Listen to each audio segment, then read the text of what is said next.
Boa noite, gente. Tudo bom? Sejam todos bem-vindos à Casa da Cultura Espírita de Olinda Amorim. E a nossa reunião hoje ela é um pouco especial. Na realidade, o 13º Conselho Espírita de Unificação, ele tem um projeto de tempos em tempos, ele faz a abertura, ele que dirige as reuniões nas casas espíritas. Então, hoje, na realidade, aqui nós estamos representando o 13º seu, em que pese aqui eu não seja do 13º seu na gestão, mas todos nós que somos de Teresópolis, todas as casas espíritas de Teresópolis, adesas à FEB, pertencem ao 13º seu. Então, de uma forma ou de outra, todos nós representamos o 13º seu, tá bom? Bom, olha, foi o acaso, hein? Eu abri aqui do livro do Pastorino, Minutos de Luz, a mensagem fraternidade. Olha que eu falei de ser irmãos, né? O universo foi construído nas linhas da fraternidade. A harmonia da vida, a música das esferas, o canto dos pássaros, o murmúrio das águas, o rocio da brisa, a beleza das flores, enfim, todo o universo é um hino de fraternidade. Deus, no infinito, é impulso de unificação. Cultive a fraternidade. Lembre-se de Francisco de Assis, abrindo os braços e o coração ao sol da bondade do Cristo, buscava enlaçar todos os seres e todas as coisas nos mais puros sentimentos de amor. Muito bom. Vamos então fazer a nossa prece. Vamos aproveitar esse momento de paz, esse momento de amizade que nos une, da alegria que nos trouxe a essa casa, que na realidade é a casa do Mestre Jesus também. E vamos, acima de tudo, agradecer ao Mestre. Jesus, obrigado por termos conseguido chegar aqui.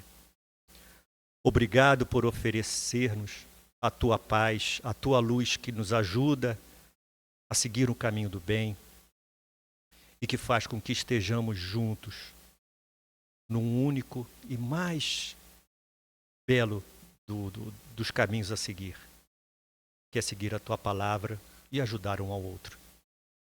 Fica conosco, Mestre, e acima de tudo, que nosso amigo Mauro Pormar, que fará a nossa apresentação de hoje, pelo 13º seu, que ele possa exprimir a tua vontade, as tuas palavras e a tua ação em espalhar o bem pela humanidade.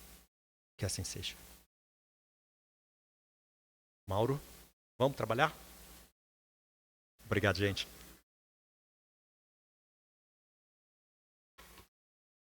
Queridos amigos, muito boa noite, que a paz de Jesus seja com todos. Amigos, então nós estamos no 13º Conselho Espírita de Unificação, né? Tentando fazer ali um trabalho de unir as casas espíritas, né, em torno ali do nosso conselho, né, para essa troca de experiência entre as diversas casas, né? E a gente sempre acredita, né, que nossos ideais, né, são os mesmos, então a gente precisa estar unido, trocar. Então eu estou saindo hoje, né, eu e vários colegas aqui presentes também cansados, da Feira do Livro Espírita, né, que fizemos aí a Feira do Livro Espírita dentro da nossa cidade, aí conseguimos fazer nesses 2 dias, né, vendendo livros, né, sempre com aquela proposta, né, da gente poder divulgar um pouco mais a doutrina espírita, né. E aí foi um evento muito, muito bacana, porque ele é um evento de todas as casas espíritas. Então está todo o pessoal lá reunido e a gente se confraternizando, né. E hoje então vamos dar sequência, né, e hoje a gente combinou também um evento que tem o apoio aí de Teresópolis, que é o Momentos com Jesus. Então nós combinamos de irmos em todas as casas, né, pelo 13º seu, e fazer uma apresentação do que é o Momentos com Jesus, né? Nós vamos ter, né, a Jornada de Estudos Espíritas do Evangelho. Nós vamos ter esse evento no dia 15 de setembro, né, desse ano. E aí combinamos de trazer o evento do ano passado, né, para a gente poder servir ali de modelo para quem não participou. Nossa casa participa há 36 anos, né? Então, assim, só para quem nunca participou, para poder ter essa visão do que é o evento, né? Então, eu trouxe um dos temas, né? Nós trabalhamos normalmente 2 temas, trouxe um dos temas, que é o que é a verdade, um tema que eu adoro, né? Obviamente, né? Aliás, todos ali eu adoro, mas esse em particular. Então, é um evento que acontece aqui em Teresópolis, né? E também acontece em 3 polos no Rio de Janeiro. Então, vamos conversar sobre o que é a verdade. Então, primeiro aqui é uma claridade, não dá para enxergar muito, mas ele é a vinda, né, de Jesus, né, na frente de Pôncio Pilatos, né? Então, esse evento do que é a verdade, ele ocorre, na verdade, no julgamento, né, de Pilatos em torno de Jesus, né? O julgamento, como você sabe, Pilatos, né, era um procurador romano, né? Por isso ele tem esse nome, Pôncio Pilatos, né? Quase todo mundo ali tem nome judaico, inclusive, né, Herodes, né, Herodes Antipas, tudo isso eram judeus, né? E havia muitas revoltas naquela região, e por conta dessas revoltas, então, Roma resolveu nomear um procurador romano. As revoltas se concentravam ali em Jerusalém, e esse procurador romano, na época de Jesus, ele não é o primeiro, mas na época de Jesus, então, é Pôncio Pilatos. E Pilatos, então, é quem acaba julgando Jesus, né? Então, vamos dar uma olhadinha nesse julgamento de Pilatos, né? Isso se deu, né? Jesus foi preso, então, na quinta-feira à noite, né? Passou a noite ali sendo torturado, né? Na semana de Páscoa, né? E na sexta-feira, então, de manhã, é quando ocorre o julgamento, né? Provavelmente umas 8 horas da manhã, no máximo 9 horas da manhã, ele estava diante de Pilatos, né? Então, nesse julgamento, Pilatos se imagina, Pilatos não era uma pessoa assim muito doce, não, tá, pessoal? Às vezes o pessoal, como é que é Pilatos? Pilatos não era uma pessoa, né, muito calminha, não. Imagino eu, sexta-feira, acordaram cedo, pediram para Pilatos para fazer o julgamento, aí Pilatos vai julgar um judeu ainda na frente dele, e aí ele faz 3 perguntas. Então, o julgamento de Pilatos, na verdade, se resume a 3 perguntas que ele faz. Dessas 3 perguntas, né, na quarta, né, eu botei aqui, mas na verdade ele nem ficou para escutar a resposta. Tu és o rei dos judeus, vamos conversar sobre isso. Que fizeste? A segunda pergunta. Terceira, que é a verdade. Que é a verdade, que é o nosso tema, e por isso nós vamos estar estudando o que é a verdade, né? Só que Pilatos faz a pergunta e nem espera a resposta, o que é uma coisa interessante. Ele pergunta, é imperador, representante do imperador romano, mas não está preocupado com a resposta. Então parece que é só uma pergunta retórica, né? Bom, vamos lá. Disse-lhe então Pilatos, sendo assim, tu és rei? Essa é a pergunta de Pilatos. Respondeu Jesus, tu dizes que sou rei. Eu fui gerado para isso, e para isso vim ao mundo a fim de testemunhar a verdade. Todo aquele que é da verdade ouve minha voz. Diz-lhe Pilatos que é a verdade. Ao dizer isso, então ele saiu. Primeira pergunta de Pilatos. E primeira pergunta minha para vocês. Por que é que Pilatos pergunta para Jesus se ele é rei?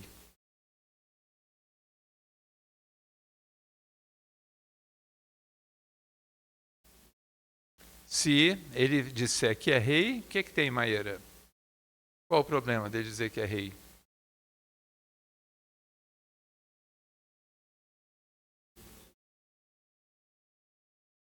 César, teoricamente, era imperador e, na época, existiam reis dentro do governo romano. Então, Roma, né, tinha um imperador e ele colocava vários povos, então, a exemplo do Herodes o Grande. Herodes, o pai de Herodes Antipas, né? O Herodes o Grande é aquele das criancinhas. É porque o pessoal confunde os Herodes, então fala, Herodes o Grande é aquele que adorava as criancinhas, que mandou matar as criancinhas até 2 anos. Esse Herodes o Grande era rei. E aí ele deixa, né, quer dizer, o reinado dele para 3 filhos, né, depois que ele desencarna, né?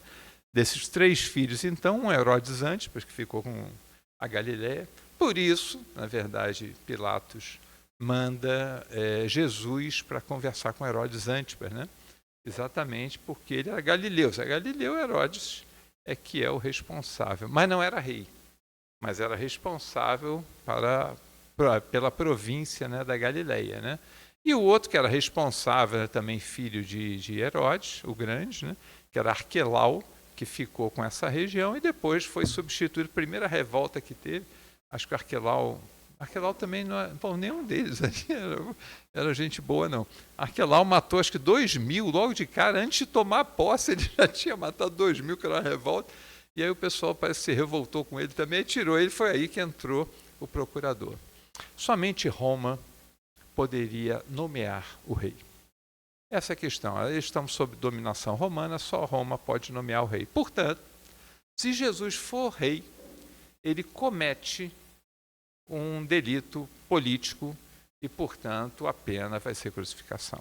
E essa é a pergunta de Pilatos. Observa que a acusação contra Jesus nunca foi essa. A acusação contra Jesus, ele disse que é Deus. Aliás, essa é a grande condenação de Jesus, você é filho de Deus? Filho de Deus não pode, não podia nem falar o nome de Deus, quanto mais dizer que é o Filho de Deus, que ele fala em nome do Pai, nada disso, obviamente. Então, ele é condenado pelos judeus por um motivo religioso. Mas quando os judeus não podiam matar, então ele é levado então para a dominação romana, Pilatos, e Pilatos tem o poder da pena capital. Porém, ele olha e fala assim, mas o que? Você falou que é Deus? Sei lá, nem acredito em Deus, os deuses são diferentes dos seus deuses. Isso não me interessa. Me interessa uma coisa apenas. Tu és rei. Esse é o julgamento de Pilatos. Essa é a primeira pergunta de Pilatos. Jesus diz que veio, só que Jesus dá uma resposta complexa, né? Jesus não é fácil, né? Ele não responde simples, né? E depois ele diz, tu o dizes, né? Mas a resposta dele não é simples. A resposta dele diz assim, veio testemunhar a verdade. E diz que todo aquele que é da verdade ouve a sua voz, né?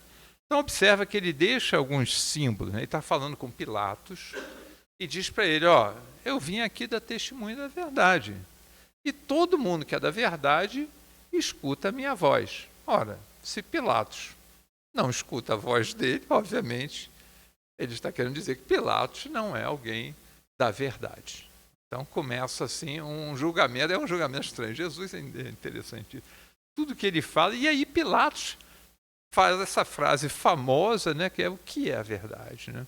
E aí Pilatos questiona a própria essência da palavra. A hora que Jesus está, digamos assim, acusando Pilatos que ele não é da verdade, Pilatos, procurador romano, acostumado com todas as mentiras, na verdade, do poder romano, né? Todas aquelas dificuldades, e aí ele pergunta, o que é a verdade? O que é a verdade? Essa é a pergunta dele para Jesus, né?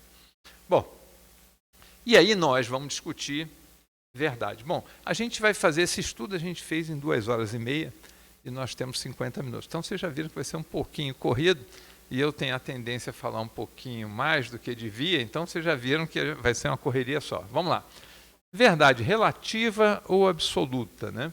Distorções da verdade segundo nossas lentes. Então, nosso estudo é para a gente se questionar sobre o que é a verdade. Pegar a pergunta de Pilatos e passar essa pergunta para a gente, né? O que é a verdade? Então, o primeiro ponto da verdade é a verdade relativa. Porém, nós temos uma tendência a abusar dessa relatividade da verdade, né? O que é a relatividade da verdade?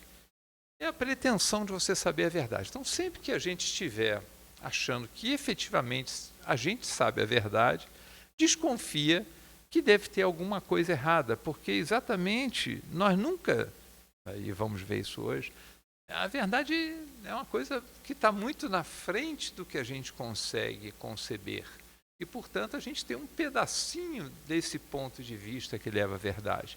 Obviamente, conforme a gente vai evoluindo, isso vai aumentando. Então, dizer que a gente tem a verdade é uma pretensão difícil, porque se eu tenho a verdade, os outros estão na mentira, como consequência da minha lógica. Se eu sei a verdade, então o outro é mentira.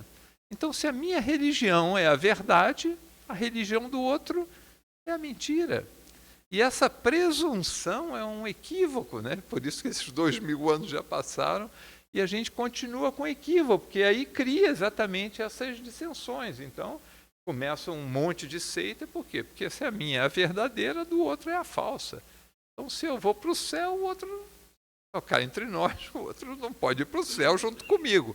Então, você cria uma visão de que eu sou o certo. Cuidado que a gente fala assim, parece que é das outras religiões lá, e não da gente que nós estamos falando. Então, cuidado com as nossas interpretações da verdade. Bom, Jesus chamou Pilatos à sua responsabilidade com essa pergunta, né? A primeira pergunta que Jesus faz, Jesus é perguntado, e a primeira resposta de Jesus é uma pergunta, típico de Jesus, né? Quando ele pergunta, tu és rei? Ele fala, diz isso de ti mesmo, ou foram os judeus que te disseram de mim? Então ele pergunta assim, eu não estou entendendo por que você está me perguntando isso. Eu nunca conversei contigo, nunca falei que era rei. Ou foram os judeus que te disseram isso? E aí Pilatos também pergunta para ele, quer dizer, por acaso eu sou judeu?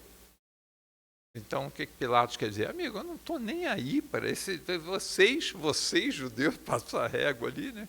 Observe, ele é romano, ele está ali para representar a ordem romana, e por isso ele estava na cidade de Jerusalém, porque ele nem morava em Jerusalém. Ele estava em Jerusalém exatamente porque era a semana de Páscoa, e Páscoa era uma convulsão, né? A cidade ficava, imagina-se hoje, com 1 milhão de pessoas em Jerusalém, só para a gente ter uma ideia do que é a dimensão disso, né? E naquela época, imagina uma cidade com 1 milhão de pessoas lá dentro, né?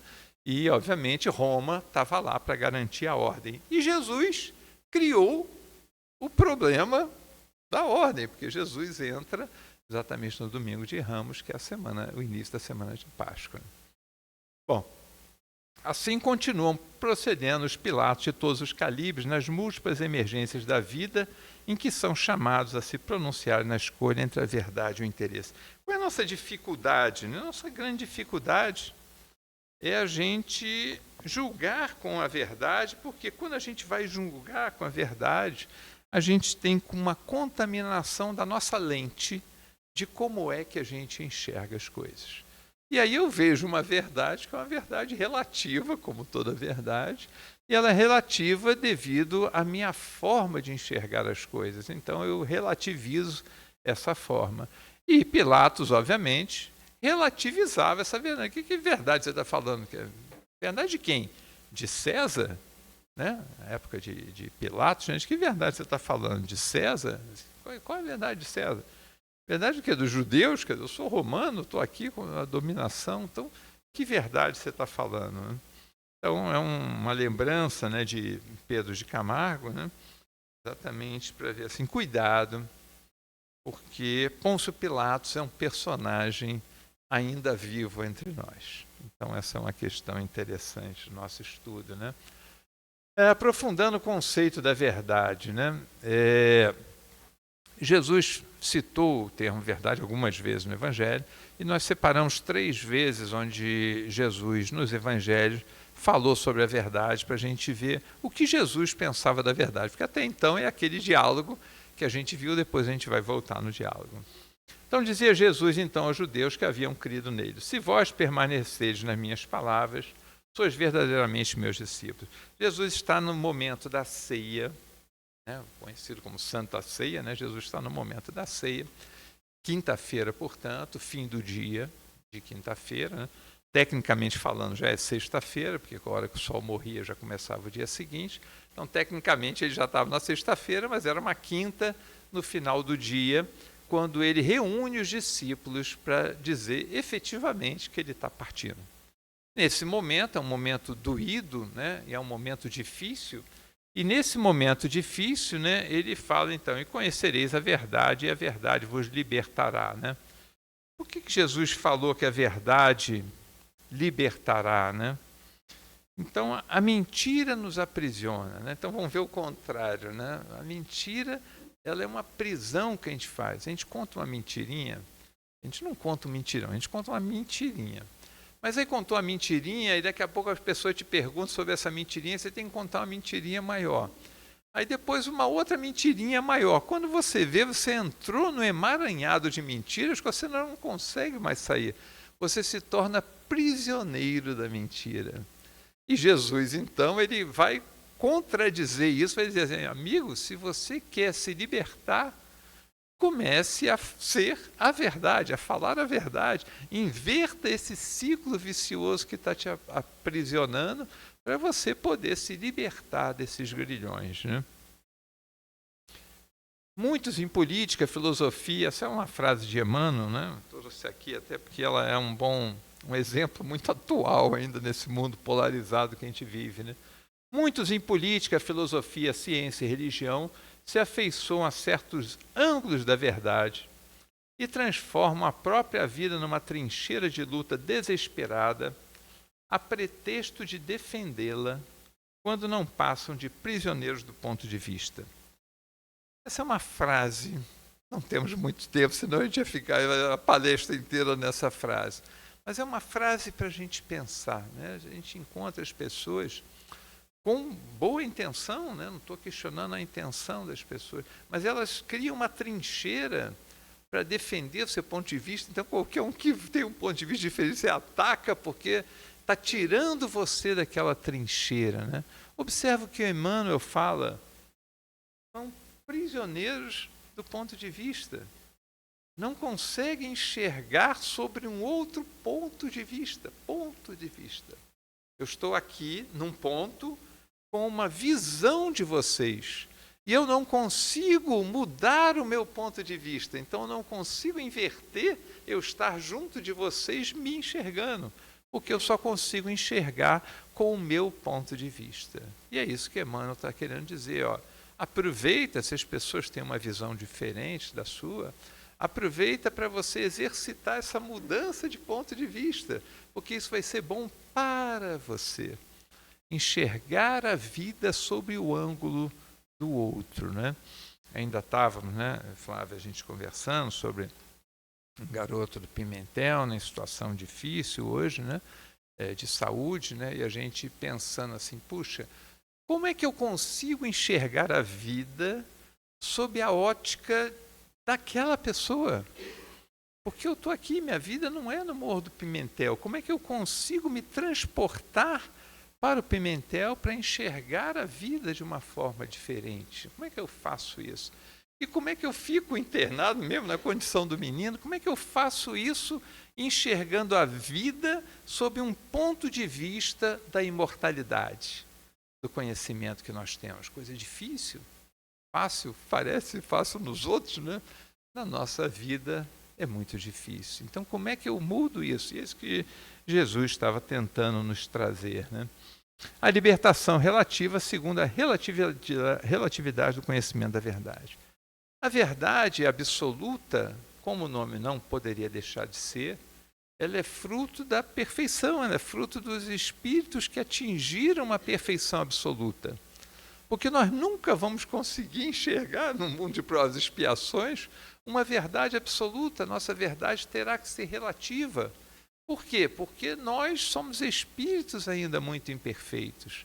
Então a nossa imperfeição nos leva a uma leitura da vida ainda muito imperfeita. Por isso que a gente tem que entender que a verdade tem uma certa relativização e conforme nós vamos avançando, cada vez mais nós avançamos rumo à perfeição, rumo, portanto, à verdade absoluta, né? A verdade é patrimônio, foi o que acabamos de falar, único e exclusivamente, portanto, né, isso é Kardec falando, a verdade absoluta é patrimônio unicamente espírito de categoria mais elevada. Ou seja, Kardec falando, amigo, Kardec, hein? Ó, verdade não é deste mundo a verdade absoluta, porque ela é de espíritos de escola que nós ainda não somos. Portanto, nós enxergamos um ponto de vista dessa verdade. Bom, a segunda vez que Jesus, então, aborda a verdade, né, é quando ele fala, já agora, né, na ceia, né, ele fala que eu sou o caminho, a verdade e a vida. Como é que ele fala isso, né? Ele se despede dos discípulos, olha para os discípulos e diz assim, ó, eu estou indo, vou para um outro lugar, e aí diz assim, sabeis o caminho aonde eu vou. Obviamente, os discípulos, né, os apóstolos que estavam reunidos com ele, que não sabiam absolutamente para onde Jesus ia. Jesus vai para onde? Jesus, a gente está vendo aquele aquele seriado, né, o Escolhido, né, o Chosen, né? Você vê que os apóstolos não sabiam nada para onde Jesus ia. Jesus, vamos para onde? Vamos para tal lugar. Jesus sabia para onde ele queria ir muito bem. Os apóstolos iam porque alguém mandou, e aí ele ia atrás de Jesus. E aí Tomé, que não é coincidência, quem é Tomé? Precisa ver para crer, é o que pediu para, não, deixa eu tocar aqui nas chagas, né, na mão e no lado aqui da lança, né, para ver se você mesmo. Obviamente, Tomé é quem faz a pergunta. Jesus, aqui a tradução é minha, tá, pessoal? Jesus, pelo amor de Deus, você nunca diz nem para onde você vai, sei lá para onde você vai. Que negócio é esse de que a gente sabe para onde você vai? E aí Jesus responde, mais uma vez, a exemplo da resposta para Pilatos, ele responde com uma frase que é uma frase para o futuro, não é para aquele momento. A resposta dele é: eu sou o caminho, a verdade e a vida. Então, você quer saber qual é o caminho para onde eu vou? Você já está diante dele. Eu sou o caminho, eu sou a verdade, eu sou a vida. Então, é a segunda grande passagem que Jesus escolhe explicar o que é a verdade, né? A verdade que Jesus, né, é a verdade divina, obviamente, porque ele é um espírito puro. Então, Jesus traz a verdade absoluta. Então, a visão de Jesus sobre o que é a verdade, é óbvio que ele sabe o que é a verdade. E é óbvio também que nós não sabemos. Ainda hoje, 2000 anos se passaram e nós ainda não sabemos toda a verdade que Jesus queria nos transmitir. Por isso que cada vez que a gente estuda um pouco mais de Jesus, a gente apreende outras coisas que a gente não tinha visto antes. Porque a gente vai descortinando essa verdade conforme nós vamos evoluindo. A gente vai aprendendo mais alguma coisa, com esse aprendizado de mais alguma coisa, a gente vai ou coloca mais alguma coisa em prática das nossas vidas. Nós aprendemos que todos nós somos espíritos imortais, portanto vamos viver para todos sempre. Claro, é a verdade. Mas quando estamos diante da morte, não necessariamente nos comportamos dessa forma. É como se nós tivéssemos o conhecimento da que é verdade, mas não conseguisse vivenciar a verdade. Porque ela ainda não é uma verdade para a gente. Ela foi algo que a gente aprendeu nos livros, decorou a frase, né? A frase de Beto Guedes, né? A lição sabemos de cor, só nos resta aprender. Então é como se a gente já tivesse decorado aquela lição, o que já é bom, mas ainda não o suficiente para você praticar a verdade. E essa é a visão de Jesus. Então, Jesus indo para o Calvário, imagina, vocês já se imaginaram indo para o Calvário? Imagina, todo mundo ali só esperando, você vai ser crucificado, você está carregando o patíbulo nas costas, foi torturado a noite inteira, então já todo sanguentado, está indo para lá. E aí as mulheres carpideiras chorando, vendo Jesus passar. E aí Jesus diz para elas assim: não chorem por mim, mulheres de Jerusalém, chorem por vocês. Observa a visão, essa é a verdade. Ele sabe o que representa aquilo tudo. E ele sabe que aquilo é importante como ensino. E mais, olha para aquelas mulheres que estão chorando e fala assim: amigas, você não sabe o que vai acontecer, vocês não sabem o que vai acontecer com vocês daqui a pouco, mas eu sei.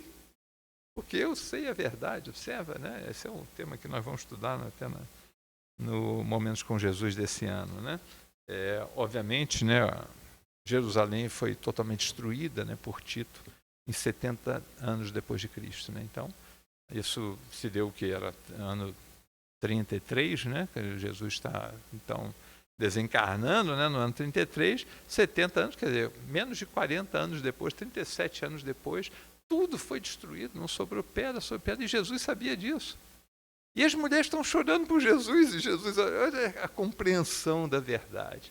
Olha a distância que tem das mulheres com piedade, chorando por piedade, mas não compreendem a verdade. Isso que Jesus diz para ela: não, amiga, eu agradeço, mas não chora por mim, chora por vocês, porque daqui a pouco seus filhos vão estar morrendo. E ele sabia disso. E olha para ela com piedade, com compaixão, com empatia e compaixão. Essas são as duas palavrinhas mágicas, empatia e compaixão. Ponto de vista, ele se coloca no ponto de vista daquela mulher e tem compaixão das mulheres que estão chorando por ele, que está caminhando todo ensanguentado para ser crucificado. Essa é a verdade. Essa foi uma frase que eu peguei, né, do Thomas Kempis, né, que eu achei tão bonita que eu resolvi colocar aqui no estudo. Sem o caminho, ele é protestante, inclusive. Sem o caminho não pode haver avanço, sem a verdade não pode haver conhecimento, sem a vida não pode haver existência. Eu sou o caminho que deveis procurar, eu sou a verdade na qual deveis crer, e eu sou a vida na qual deveis pôr as vossas esperanças. Olha que frase linda, essa última assim, né? Eu sou o caminho que deveis procurar, eu sou a verdade na qual deveis crer, e eu sou a vida na qual deveis pôr as vossas esperanças. Que coisa linda, né? Então essa é a visão de Jesus, quando ele diz assim, eu sou o caminho, a verdade e a vida. Então vamos aprofundar um pouco mais esse conceito, né? Logo depois, ainda na ceia, logo depois, então, Jesus vai falar sobre o anúncio do Espírito da Verdade, né? Então vamos tentar ver se a gente corre aí um pouco rápido, que são muitas frases, né? É quando Jesus anuncia, né, o Paráclito, né, o Paracleto, né? Isso é uma palavra em grego, na verdade, né, que quer dizer o Espírito da Verdade. Depois Jesus cita como Espírito da Verdade, né? Então o que Jesus fala? Se me amais, guardai os meus mandamentos, eu rogarei meu Pai, e ele vos enviará outro Consolador, a fim de que fique eternamente convosco. O Espírito da Verdade, que absolutamente não conheceis, e aí vai. Então Jesus está se despedindo dos seus apóstolos. Os apóstolos estão completamente emocionados e atônitos, porque obviamente não sabem nem para onde Jesus vai, já entendeu que Jesus vai morrer, e não sabe o que vai ser da vida deles. Se eles vão morrer junto, eles não sabem nada. Então, estão atônitos naquele momento. E Jesus diz para eles, não se preocupe não, que eu rogarei ao Pai e ele vos enviará outro Paráclito. Então, essa que são as confusões. O Espírito da Verdade que o mundo não pode receber porque não conhece. Vós o conheceis. Então, tem algumas frases, umas dicas que Jesus dá. Ainda tenho muitas coisas para vos dizer, essa é outra passagem, mas não podeis compreender agora, né? Quando, porém, aquele vier, o Espírito de Verdade, vos guiará em toda a verdade. Então, Jesus anuncia alguém que se chama o Espírito de Verdade, que virá. Que dá uma confusão danada, né, nas igrejas e no movimento espírita também, né? E aí, né, esse estudo, né, ele vai trazer algumas vertentes sobre essa questão do Espírito de Verdade, né? Então a gente trouxe vários textos de estudo, né? A maior parte deles na Revista Espírita. Então quem gosta de ler a Revista Espírita vai reconhecer os textos, né? Vejo os espíritos que estão aqui convosco, eu vejo sobretudo Lázaro e Erasto, que era um discípulo ali de Tito, né? Depois, mais distante, o Espírito de Verdade, planando no espaço. Então, observa que um espírito Jobá, na Revista Espírita, diz que vê o Espírito de Verdade. Ora, essa é a primeira pergunta. O Espírito de Verdade é uma pessoa ou é uma pleiade de espíritos? Essa é a primeira pergunta. E o movimento espírita discute esse negócio. Não, isso aqui é uma pleiade de espírito comandado por Jesus. Aí outro fala, não, é Jesus. Outro diz, é um outro espírito e tal, tal. Bom, resposta da Revista Espírita. Alguém viu Lázaro, Erasto e o Espírito de Verdade. Então, portanto, não parece que seja uma pleiade de espíritos, senão ele não tinha visto um espírito chamado Espírito de Verdade. O espírito Sanson, né? Sanson, vocês sabem, da Sociedade Espírita Parisiense, que desencarna, esse é que pede para entrevistar ele, ainda estava no velório, quando as pessoas fazem uma reunião mediúnica e conversam com Sanson, só para a gente ter uma ideia. Tinham 8 horas que ele tinha desencarnado e ele estava se comunicando com Kardec, com a Sociedade Espírita Parisiense, que já mostra que é um espírito um pouquinho evoluído.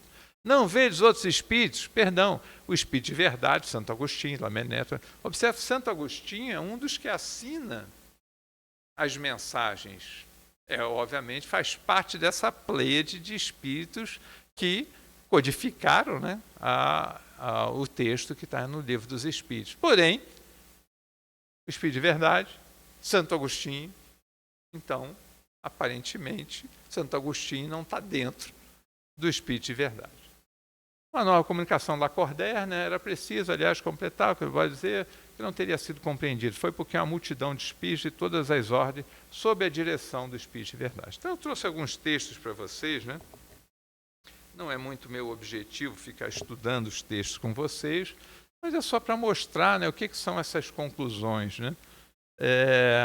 Paulo Sobrinho, né, que a gente pegou ali muitas informações dele, né, que fez essa pesquisa, né, ele diz, portanto, que é uma individualidade, porque se não fosse uma individualidade, ele não estaria nesses diálogos assim, né? E aí aparece uma outra frase, né, do Espírito de Verdade, que esse Espírito se comunica raramente, somente em certas circunstâncias e tal, né? Então, aparentemente, é uma individualidade. Mas quem é essa individualidade? Aí surge a outra questão. É Jesus ou não é Jesus? Então, vamos lá. Vamos estudar um pouquinho. E essa ideia do Momentos com Jesus? Na verdade, é que eu estou correndo aqui para ver se dá tempo da gente chegar ao final, mas a ideia é estudar. Oi, Jean. Não, é pior do que isso, ele está parado. Ele está mais do que isso, ele está parado. Obrigado, Jean. Mas eu estou correndo porque eu estou vendo aqui o que eu ainda tenho aqui. Mas obrigado, Jean.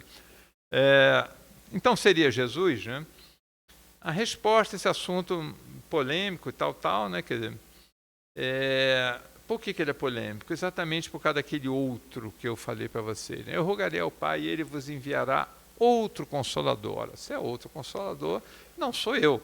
Se não sou eu, por que você está dizendo que ele é Jesus se ele vai enviar o outro Consolador? Por isso que as coisas são polêmicas, né? Por ter afirmado que enviaria outro Consolador, devemos concluir com Kardec que Consolador não é Jesus. Espírito de verdade que o mundo não pode receber, porque não vê nem o conhece. Vós o conheceis. Bom, se vós o conheceis, então é Jesus. Porque, obviamente, os apóstolos conhecem Jesus e não conhecem o outro que ainda nem chegou. Então, qual é a questão da passagem, né? A passagem bíblica dá a entender que ele é o Espírito de verdade, fato que vem causando uma certa confusão para se identificar quem realmente ele seja, se apenas tomarmos como referência. Aparentemente, o segredo aqui vem vários textos aqui que reforçam a ideia de que é Jesus, né? Na verdade, ele se apresenta para Kardec, né? Essa é a última frase aqui. Fica demonstrada de forma explícita a ação do Espírito de Verdade sobre Kardec, que também o reconhecia como seu guia espiritual, né? E aqui está na Revista Espírita, 1861. Sim, senhores, este fato não é só característico, mas é providencial. Eis a este respeito o que me dizia ainda ontem, antes da sessão, o meu guia espiritual, o Espírito de Verdade. Então, Kardec diz que tem o Espírito de Verdade, que se apresenta é aquele que começa a bater para ele, que ele estava escrevendo uma coisa errada e tal. E esse Espírito se apresenta como verdade, então, teoricamente, ele é Jesus. Tem várias frases aqui dele, né? E aí a questão é por que Jesus fala, então, na terceira pessoa.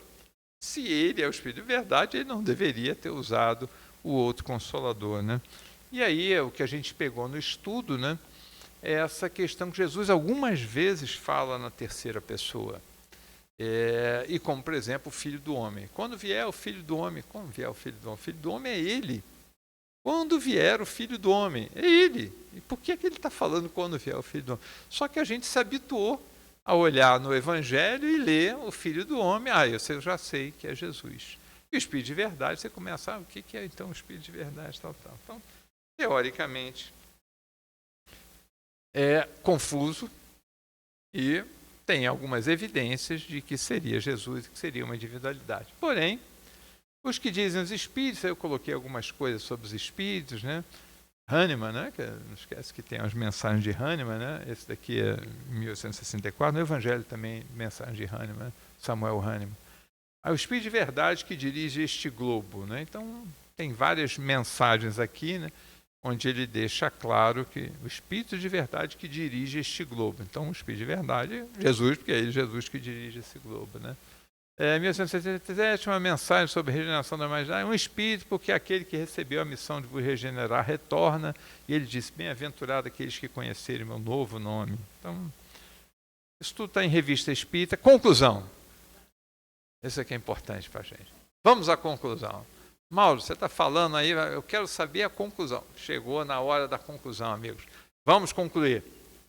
Resposta dele mesmo para Kardec. Já te disse que para ti sou a verdade, isto é, para ti, quer dizer, descrição, nada mais saberás a respeito. Então, acabou. Está resolvido. Resolveu o nosso problema. Não adianta. Parece a gente, quando a gente estava querendo entender o que era o infinito, né? Me lembro que eu passei 3 dias sem dormir, pensando no infinito. Aí depois cheguei à conclusão que infinito é infinito. Está resolvido. Acabou o meu problema. O Espírito de Verdade também acabou o meu problema. Ele falou para Kardec, nem vai saber mais nada a respeito. Então tá bom. Então se ele disse que para Kardec não podia saber mais a respeito, que dirá para o Mauro? Então para mim está resolvido também meu problema. Minha pequenez já me diz que eu não preciso me preocupar com isso.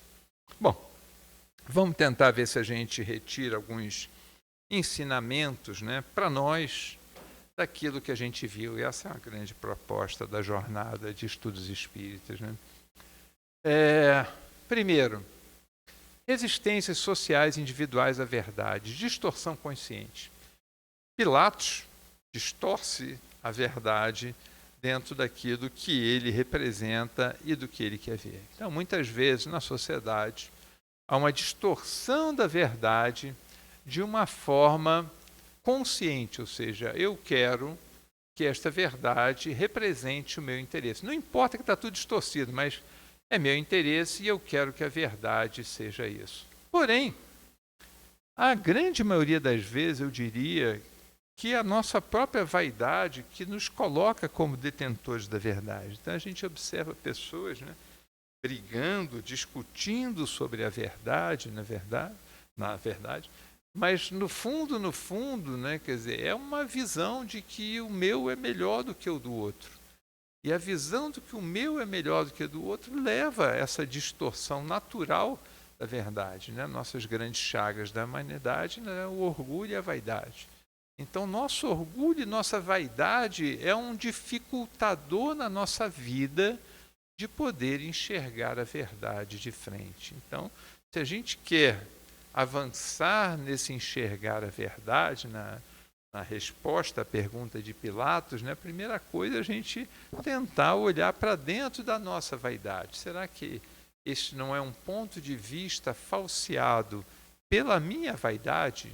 Porque se for, eu tenho que combater a minha vaidade, né? Então essa é a primeira grande reflexão, né?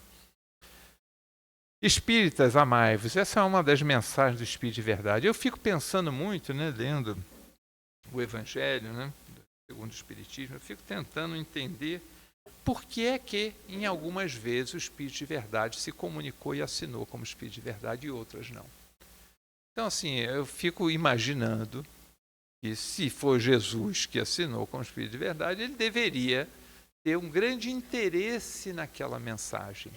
Porque aquela mensagem parece que era uma mensagem que ele preferiu ele mesmo fazer, ao invés de colocar na boca de outros. E eu ficava, então, procurando no Evangelho onde é que Jesus falava isso, né? E aí essa é uma frase, né, dele: Espíritas, amai-vos, eis o primeiro ensinamento. Instruí-vos, eis o segundo. Todas as verdades são encontradas no cristianismo. E aqui, cristianismo representando esses ensinamentos, né? Seguidores, portanto, do Cristo, seguidores, portanto, dele mesmo. Só para a gente tentar entender a frase, né? Espíritas, amai-vos. Então a essência de tudo isso é o amor, né? Hoje eu estava lá na Feira do Livro Espírita, né? Estava olhando aquele monte de livro, né? E aí apareceu assim na minha cabeça, assim, quando eu desencarnar, eu estou ferrado. Que eu olhei ali aquele monte de livro, eu falei, acho que eu já li metade deles ali. Ainda não aprendi direito o negócio, já li metade daqueles livros que estão ali e ainda não consegui colocar em prática o amor de uma forma mais pura. Entender que a essência de tudo daqueles livros, todo aquele monte de livro lá na Feira do Livro Espírita, todos eles Não, lá quando eu vou ver, e aí eu vou pedir para voltar, para ler os livros todos de novo. Mas observa, tudo é para nossa transformação. Todas as coisas que acontecem, por mais desastrosas que elas possam nos parecer, ela é para a nossa transformação. E a visão dessa nossa transformação, da essência do amor, né, é que faz a gente buscar a verdade. Então, se eu li aquele monte de livros espíritas, amai-vos, eis o primeiro ensinamento. Então, se eu não conseguir amar as pessoas que estão do meu lado, como é que eu vou? Para de ler, a impressão que eu tenho assim, para de ler os livros e começa a colocar em prática aquilo que você está aprendendo, porque mais importante do que as leituras que você faz são as conquistas que você faz. E as conquistas, obviamente, estão na capacidade de amar o outro, dentro do ponto de vista do outro. Observa a dificuldade que a gente tem, né? A verdade não fica inativa, reage sempre, ainda que sem violência, mas com denor e perseverança. Essa frase de Vinícius, né, que é pseudônimo Pedro o nome é Pedro de Camargo, né, pseudônimo de Vinícius, né? Sem ação não há transformação, então você precisa da ação. Então, o defensor da verdade, ele não é uma pessoa inativa que observa a sociedade, ele é parte integrante da transformação. A gente, às vezes, dá uma impressão que a gente está rezando para o mundo se transformar, como se nós não fôssemos os agentes da transformação. E quem vai transformar o mundo somos nós. Somos nós, amigo. O mundo de regeneração, quando ele vai chegar, eu vou fazer uma prece para o mundo de regeneração chegar. Ele não chega com preces, ele chega com nossas transformações. E nós somos os agentes da transformação. A gente tem que se empoderar disso, porque a verdade, ela não fica inativa. Essa é uma reflexão para a gente importante. Uma outra de Amélia Rodrigues também, né, linda. A verdade é luz que, não dosada, cega. É claridade, mas pode conduzir às trevas. É claridade, mas pode conduzir às trevas. Pão, se não digerido, enferma. Linfa que não absorvida com cuidado afoga. Licor cuja quantidade deve ser equilibrada a fim de não embriagar. E o que a Amélia quer dizer com isso? Cuidado, as pessoas não estão no momento. Lembra que a gente falou que a verdade depende da evolução? E aí eu quero enfiar na cabeça das pessoas a minha verdade e a pessoa não está no tempo dela. Ela não consegue ver sob essa perspectiva. E como você faz, então, que ela não consegue ver? Observa, olha que frase linda, a verdade é luz. Então, ela reconhece que a verdade é luz. Porém, se não for na dose certa, ela é cega. Então, eu vou mostrar para as pessoas, meu filho desencarnou não, morreu não, ele desencarnou. Eu vou dizer para você, deve estar, leia aqui, a gente estava conversando aqui ainda há pouco, nem na feira também a gente estava conversando sobre leitura, leia aqui Nosso Lar, e a pessoa leu Nosso Lar, não muda nada, ela não está no tempo dela.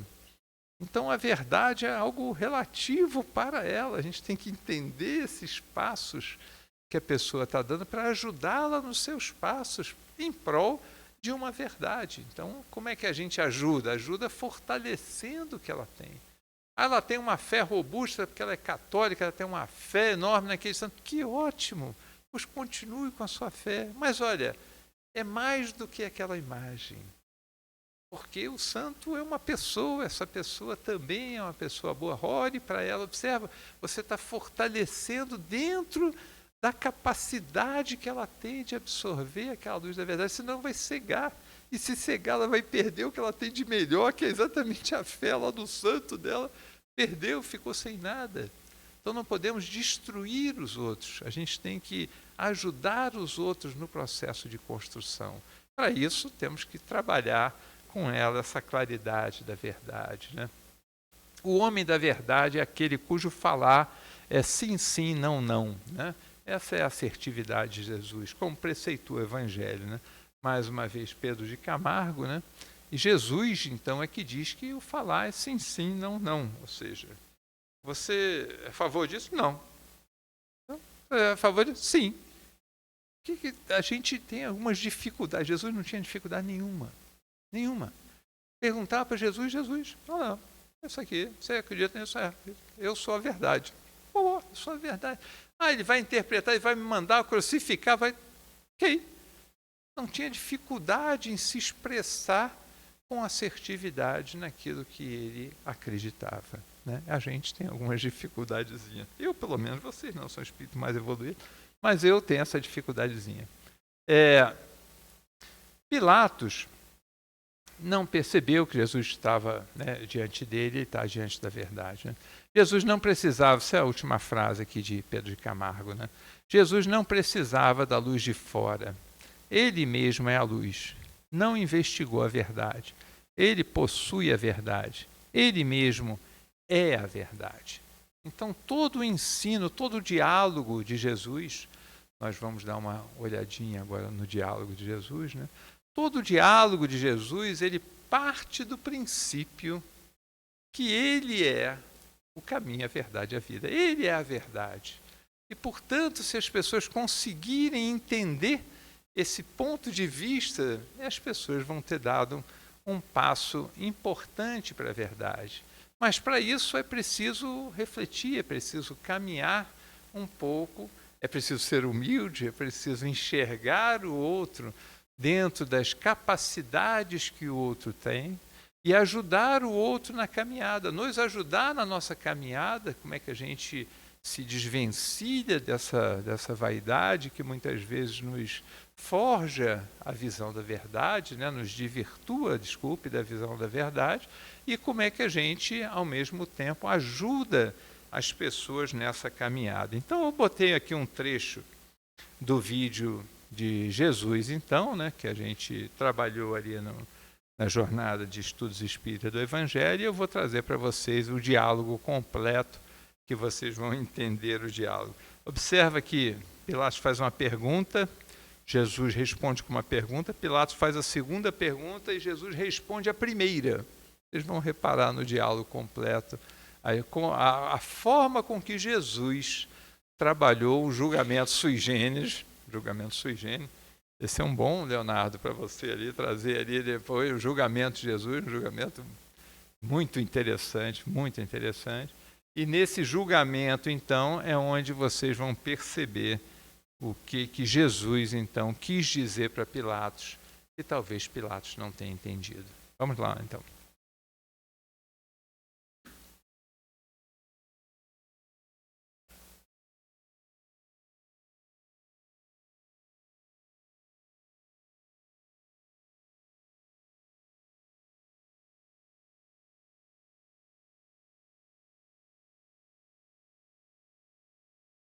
Tu és o rei dos judeus?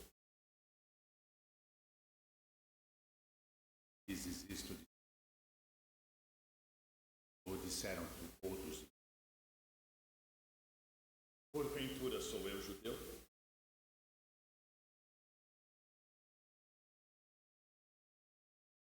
A tua nação e os principais dos sacerdotes ensinaram-te a mim. Que fizeste? O meu reino não é deste mundo. Se o meu reino fosse deste mundo, pelejaria o meu povo, para que eu não fosse entregue aos judeus. Logo, tu és rei. Tu dizes que eu sou. Eu para isso nasci, e para isso vim ao mundo, e dar testemunho da verdade. Todo aquele que é da verdade ouve a minha.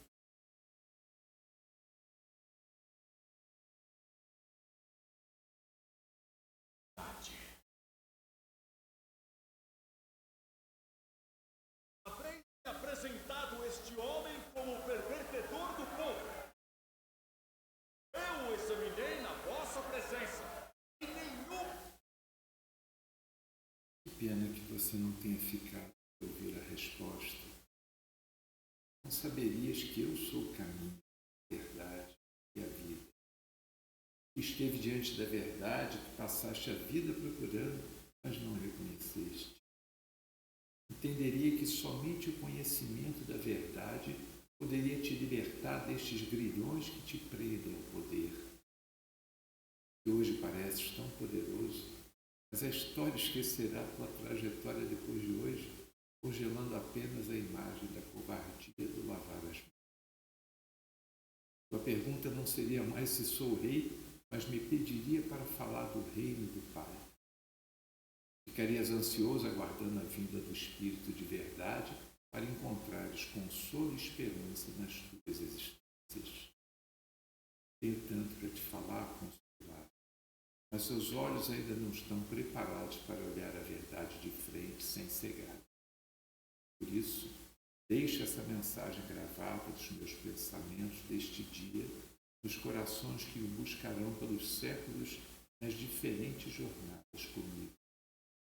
Para vocês que me ouvem nesta jornada de estudos espíritas do Evangelho de 2023, reproduzo estes pensamentos para que saibam que todos ainda trazem um pouco de Pilatos em suas vidas, presos à matéria de diferentes formas, sem conseguir enxergar a verdade no seu esplendor, mas achando que já encontraram, sem perceber que ela não é o fim, mas o início de um longo. Então, tirem as mãos e vamos cá.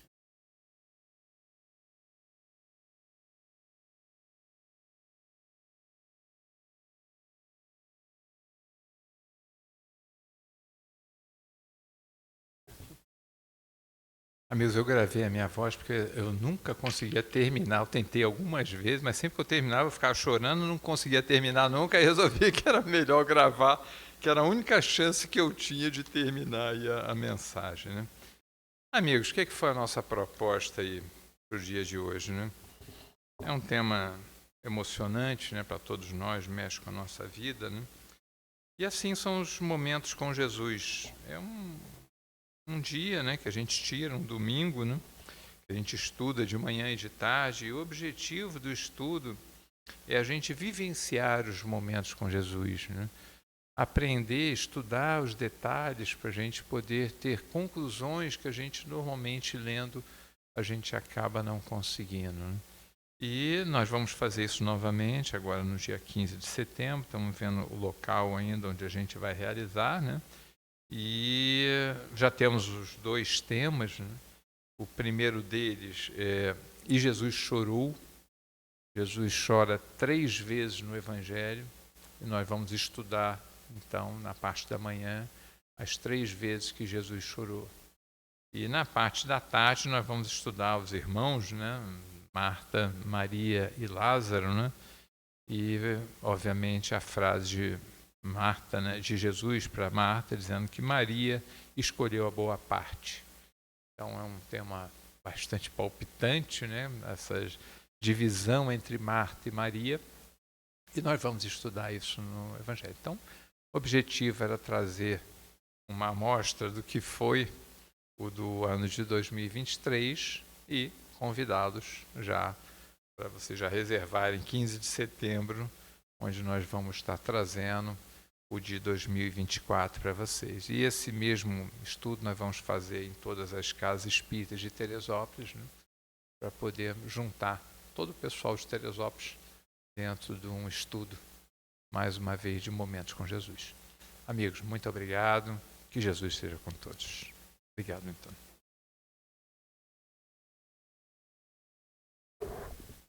Valeu, né, gente? Muito bom, né? Foi ano passado, né? Nós estávamos na Semana Espírita e fizeram uma pergunta sobre essa questão do que mudou tanto a humanidade. E o interessante é o seguinte: imaginem hoje metade do planeta sem o Evangelho. Vocês já pararam para pensar nisso? E quem trouxe foi esse cara que a gente estudou hoje, né? Jesus. É só para ter uma ideia da importância desta verdade. A gente às vezes não se liga nessa verdade. Imagina se nós não tivéssemos pelo menos parte dela. Se a gente acha que a gente hoje sofre, que a gente acha que a gente, tá tão difícil, vamos olhar para trás o seguinte, ainda está bom. Imagina se nós não tivéssemos pelo menos essa verdade pequenininha, tá bom? Só para te refletir. Bom, deixa eu pegar aqui os avisos. Eu vou tirar daqui porque depois um grande ser humano vai fazer a prece depois. E aí eu já tirei daqui para não atrapalhar ele. É um grande espírito que vai fazer a prece hoje. Aqui. Bom, vamos aos nossos avisos, né? Evangelização infantil, sábado, 9h50, tá bom? Então, quem tem neto, sobrinho, filho pequeno, quem conhece vizinho, eu queria uma casa espírita, queria uma casa religiosa para levar meus pequenos. Casa da Cultura de Olinda Amorim, tá? Sábado, 9h50. E para os grandes, para os mais grandinhos, né? Nós temos o ESD, sexta-feira, 20 horas, turma 13, aqui nesse salão. Então, a Casa Espírita tem ensino espírita dos 3 aos 100, enfim, quem puder vir, tá bom? E o outro aviso é dia 26 de maio, nós teremos uma transmissão pelo Facebook da AME, da palestra do médico cardiologista Dr. Wilson Ayub Lopes, tema Medicina e Evangelho. Repetindo, dia 26 de maio, 10 horas da manhã, pelo Facebook da AME Teresópolis, tá bom? Oi? E do YouTube também, tá? Então, como é que eu entro, Antônio, no AME Teresópolis? Facebook, AME Teresópolis, o buscador vai levar você direto para a página do Facebook. E no YouTube, a mesma coisa. Entra no YouTube, AME Teresópolis, já vai aparecer o canal, tá? Não tem dificuldade, tá bom? Uma curiosidade, quem nos visita hoje pela primeira vez? Deixa eu ver aqui do meu lado direito. Ninguém? Quer dizer, ninguém que eu veja, né? De repente tem algum espírito aqui, eu não vou ver mesmo não, né? A não ser, de repente tem gente que vê, eu não vejo. Enfim, aqui no meio ninguém, todo mundo conhecido, rostos conhecidos. Do lado esquerdo também não, então tá bom. Então quem veio e eu não vejo, sejam bem-vindos, tá? Para vocês, uma boa noite, muito obrigado. Depois da palestra, nós teremos os nossos passes, tá bom? Então, espera só mais um pouquinho. Vou chamar Leonardo para fazer a nossa prece, por favor. E eu espero vocês na sala de passe, tá bom?